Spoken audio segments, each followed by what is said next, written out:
እሺ ተመልካቾች እንዴት ናችሁ? የኢኮኖሚ ጉዳይ ያነሳን የምናወራበት የዩቲዩብ ቻናል ነው። እኔ ዋሲሁን በላይ ነኝ። ቻናሉ ላይክ ሰብስክራይብ እንድታደርጉ ጋብዛችኋለሁ። የዋጋ ንረት ሲጨምር በዋጋ ንረት ምክንያት የሚፈጠር የኑሮ ውድነት የመጀመሪያ ተጠቂ የሚያደርጋቸው በኢኮኖሚክስ አስተምህሮት ውስጥ ደሞዝተኞችን ነው። ደሞዝ የሚቀበሉ ሰዎች። ለምን ከተባለ ደሞዝ ቋሚ የመሆን ባህሪ አለው። በየዋጋ ንረቱ ሊለዋወጥ ስለማይችል ዋጋ ንረቱ ሲመጣ ከነባሩ ደሞዝ ላይ ስለሚቀንስ ተጎጂ እንደሆኑ የኢኮኖሚክስ አስተምህሮት ላይም አለ፣ በተግባርም እንደዛው ነው። አሁን በተለይ ደሞዝ የሚቀበሉ ሰዎች የገቢ ምንጫቸው ደሞዝ ስለሚሆን የዋጋ ንረቱ መጥቶ ደሞዝን ነው የሚቀንሰው። በቁጥር ደሞዝ ባይቀነስም ነገር ግን ደሞዝ የሚገዛው ነገር እየቀነሰ ይመጣል። በፊት ደሞዛቸው የገዛው የነበረውና ወደ ቤታቸው ይወስዱት የነበረው የዋጋ ንረት ሲመጣ የሚገዙ ቁሶች ዋጋ ሲጨምር ደሞዝ የሚገዙትን ነገሮች መግዛት የማይችልበት ደረጃ ላይ እንዲደርስ ያደርገዋል።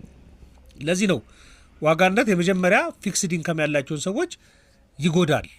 ምክንያቱም የዋጋ ንረት ሲመጣ ደሞዝ ቶሎ ስለማይጨምር የቁሳቁሶች ዋጋን እየተከተለ ደሞዝ ከፍ ስለማይል እዛው ስለሚቀር የሚፈልጉትን ገዝተው እንዳይኖሩ ያደርጋል የሚል ሀሳብ አለበት እና ኢትዮጵያ ውስጥም የመንግስት ሰራተኞች የደሞዝ ጥያቄ አለ።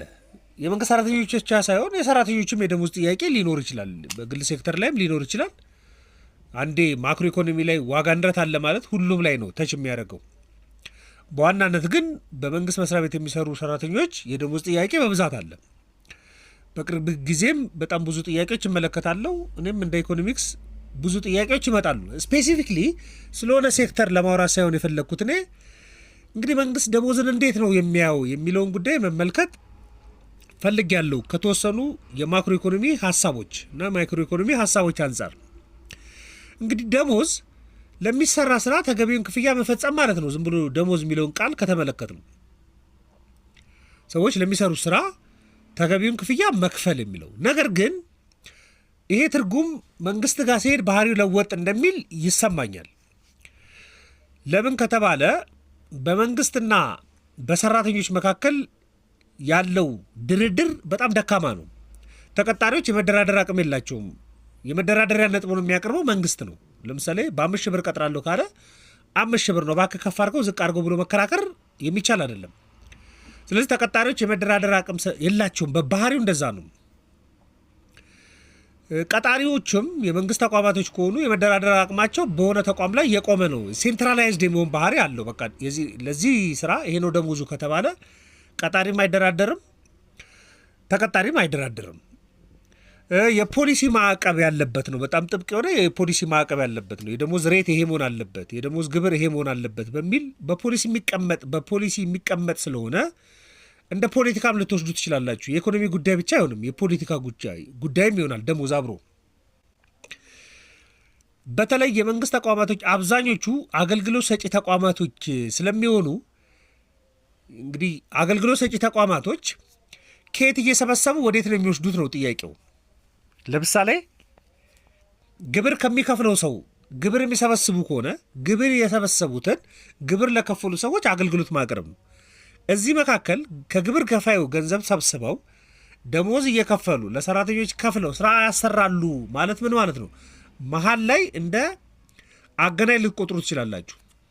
ከግብር ከፋዩ ገንዘብ እየሰበሰቡ ነገር ግን ግብር ከፋዩ የሚጠብቀው ተግባር አለ። እሱን ለመስራት ግን ሰራተኛ ያስፈልጋል። ሰራተኛ ቀጥረው ደሞዝ እየከፈሉ ግብር ከፋዩ ለሚጠይቀው ጥያቄ መልስ መመለስ ማለት ነው። ስለዚህ ደሞዝ ከፋዩ ማን ነው ማለት ነው? ግብር ከፋዩ ነው። ስለዚህ የግብር ከፋዮችን ጥያቄ ለመመለስም አይነት ሀሳብ ያለበት ነው። መንግስት መስሪያ ቤት ውስጥ ያለ የድርድር ባህሪ እንደዚህ አይነት ነው።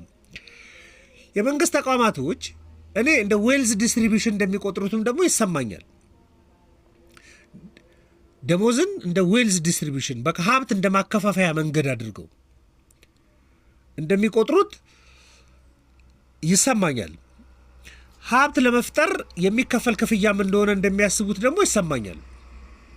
ሀብት መፍጠር ሳይሆን ሀብት የሚፈጠርበትን ሰርከምስታንስ ማመቻቸት። ለምሳሌ አገልግሎት የሚሰጥ ተቋም ላይ ያለ አንድ መስሪያ ቤት ቢኖር ሀብት የሚፈጥር አይደለም። ሀብት ለሚፈጥረው ምናልባት ለግል ሴክተሩ ለመሰረተ ልማቱ ድጋፍ ማድረግ፣ ክትትል ማድረግ፣ አዋጅ ማዘጋጀት፣ ደንብ ማዘጋጀት ሊሆን ይችላል።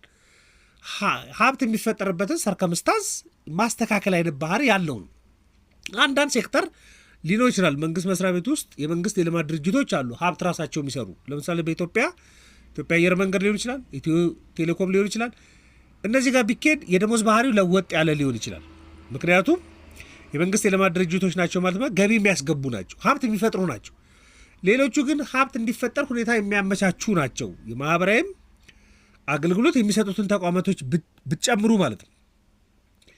ደግሞ የማክሮ ሪስክ ደግሞ ከግምት የሚከተትበት እንደሆነ ይሰማኛል። እኔ የዋጋ ንረትን ከግምት የሚከት፣ የበጀት ጉድለትን ከግምት የሚከት፣ ከዛ ደግሞ የፕሮጀክቶችን ማጠፍ፣ ፕሮጀክቶችን መዘርጋት የሚባሉ የማክሮ ኢኮኖሚ ሪስኮች ውስጡ ያሉበት እንደሆነ ይሰማኛል። አሁን ባህሪው እንደዚህ አይነት ባህሪ ያለው ነው። ስለዚህ መንግስት ደሞዝን ከዚህ ባህሪ አንጻር እንደሚመለከት እገምታለሁ እኔ። ግን ደግሞ የቤት ስራዎች አሉ። ማንኛውም መንግስት ሲቀመጥ የቤት ስራዎች አሉበት። አንደኛው የቤት ስራ ምንድን ነው? በገበያው ተመጣጣኝ ክፍያ መክፈል ማለት ነው። ለሚያሰራቸው ሰዎች አሰራለሁ ብሎ ላስቀመጣቸው ሰዎች ይሰሩልኛል ብሎ እድገት፣ የኢኮኖሚ እድገት ያመጡልኛል ብሎ ለሚያስባቸው በገበያው ተመጣጣኝ ክፍያ መክፈል አለበት። ለሚናው ብቻ እንኳን ሳይሆን የሚሰራው ሰራተኛ ለሚናው ብቻ ሳይሆን ደግሞ ለኑሮ በቂ ተመጣጣኝ ክፍያ መክፈል፣ ኑሮን መቋቋም የሚችልበትን ክፍያ መክፈል አንዱ የቤት ስራ እሱ ነው። ሁለተኛው የቤት ስራ ሁሉም ሰው ተቀጣሪ ስለማይሆን ተቀጣሪውም እንደ ነዋሪ ስለሆነ አክት የሚያደርገው የሚቀጠረውም ሰው ገበያ ላይ ይሄዳል። የማይቀጠረውና ሰራተኛ ያልሆነም ሰው ገበያ ላይ ይሄዳል። ገበያ ላይ ይገናኛሉ። ገበያ ላይ የሚገናኙት ሊሸምቱ ነው። ስለዚህ ደሞዝ የሚፈለግበት መሰረታዊ ምክንያት ከገበያ እንዲሸምት ነው። ስለዚህ ምክንያታዊ ሆኖ መሸመት እንዲችል፣ አቅሙ እንዲችል ገበያው የተረጋጋ ገበያ መፍጠር፣ የዋጋ ንረቱ ዝቅተኛ፣ በቂ አቅርቦት ያለበት፣ የኑሮ ውድነት የሌለበት ገበያ ፈጥሮ መገኘት ሁለቱ ለተቀጣሪም ላልተቀጠረም ሰው የሚያስፈልግ ነው።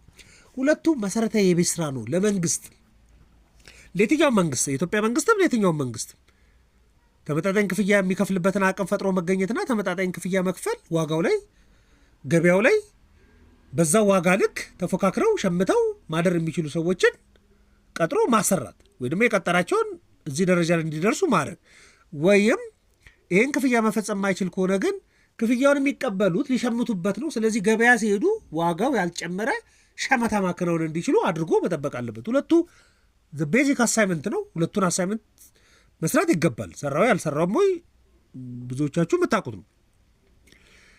አሁን አንዳንዴ እነዚህ ምርጫዎች ለማከናወን ሁለት ደግሞ እርምጃዎች ሊወሰዱ ይችላሉ። አንዳንዱ ምንድን ነው? የተቀጣሪን ቁጥር መቀነስ። የተቀጣሪ ቁጥር ሲቀንስ የስራ ማስኬጃ ወጪ ይቀንሳል። የስራ ማስኬጃ ወጪ ሲቀንስ ደሞዝ ማደግ ይችላል። ስራ ማስኬጃ ወጪ ውስጥ አብሮ ስለሚጠቃለል ማለት ነው።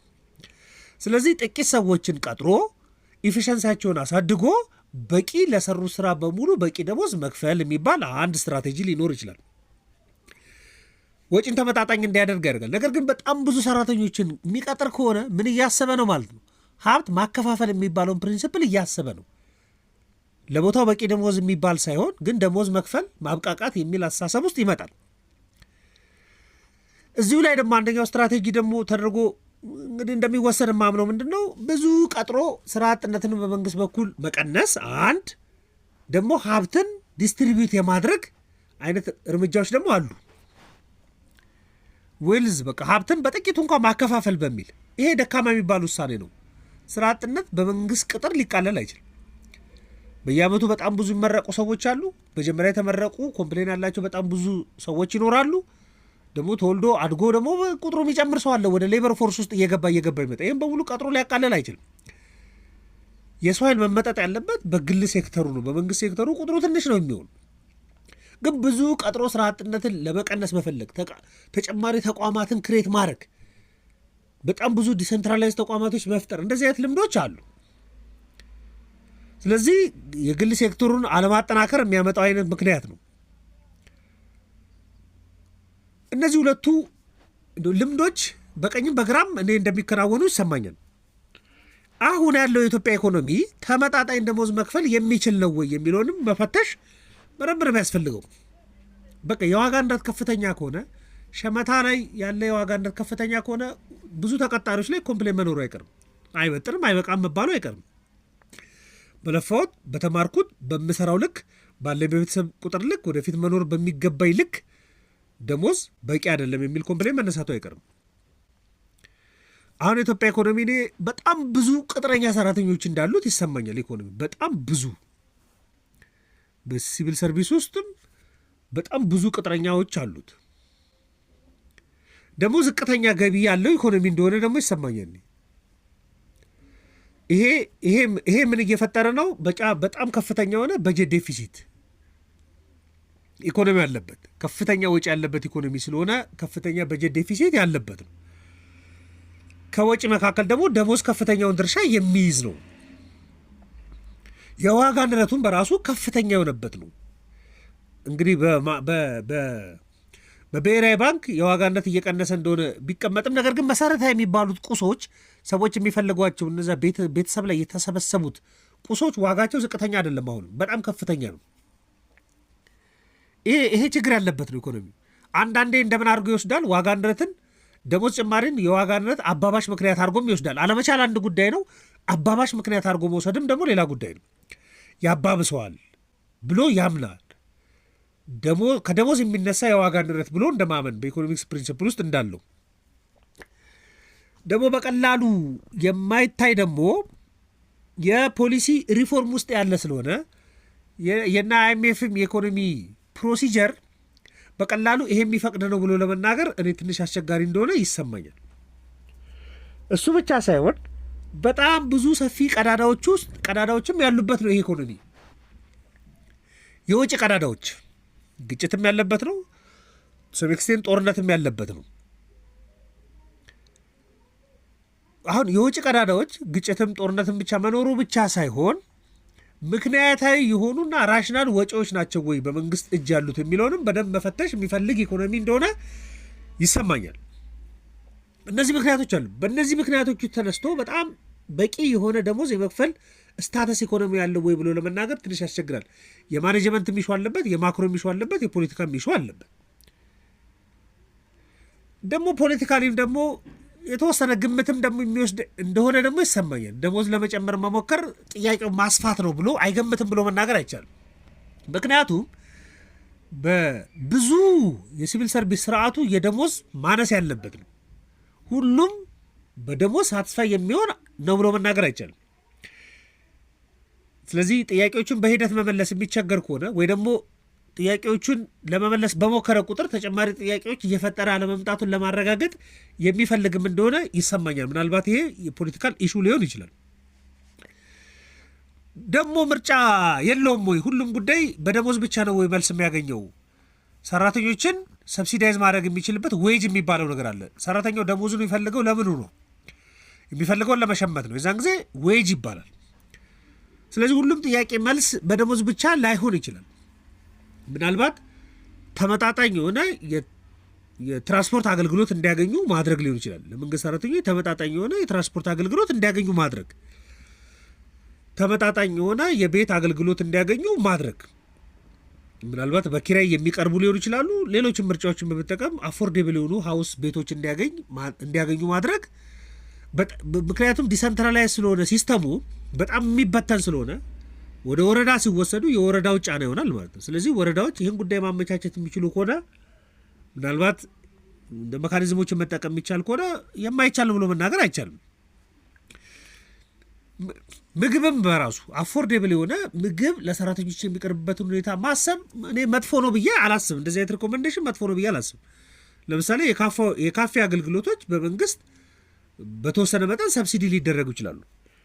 አሁን እነዚህ በዋጋ ንረት አባባሽ የሚባሉ ምክንያቶች አሉ። ለምሳሌ ጥሬ ገንዘብ አባባሽ ነው ተብሎ እንኳን የሚታሰብ ቢሆን ነገር ግን በገንዘብ ሰብሲዲ የማይደረጉ ነገር ግን አባባሽ ባልሆኑ መንገዶች መደጎም የሚባል አካሄዳል።